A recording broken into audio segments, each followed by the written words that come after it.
দিদি ভাই দাদা ভাই বন্ধুরা, এই দেখো আমি আজকে এখানে ইলিশ মাছ নিয়ে এসেছি। এখানে কাঁচামরিচ আর কাজু বাদাম পাতা আর এখানে সর্ষে পাতা। আমি এখন এই মাছগুলো সব কিছু দিয়ে একসঙ্গে মেখে সর্ষে পাতা দিয়ে দিলাম, কাজু আর কাঁচামরিচ বাটা দিয়ে দিলাম, হলুদ গুঁড়ো দিয়ে দিলাম, স্বাদ মতো লবণ দিয়ে দিলাম। এখানে চিকেন রান্না হচ্ছে, এখানে বেগুন ভাজা হচ্ছে, সরিষার তেল দিয়ে দিলাম।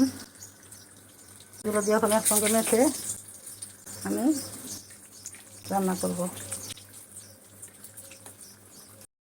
বন্ধুরা এই দেখো, আমি ইলিশ মাছটাকে এভাবে সর্ষে, তারপরে কাজু বাদাম, একটু কাঁচামরিচ বেটে মেখে রেখেছিলাম সরষের তেল হলুদ লবণ দিয়ে। এখন সর্ষে ইলিশ রান্না করব। এই দেখো প্যানটা গরম হয়ে গেছে, প্যানে একটু সরিষার তেল দিয়ে দিলাম।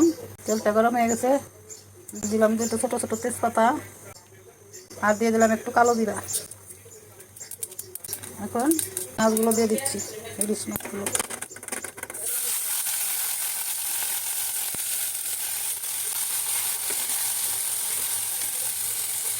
এগুলো দিয়ে একটু দিয়ে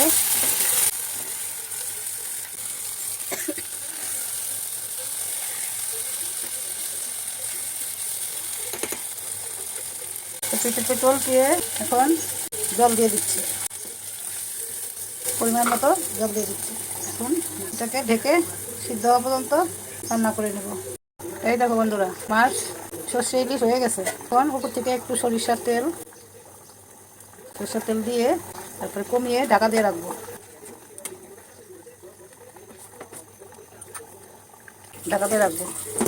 হয়ে গেছে আমার সর্ষে ইলিশ।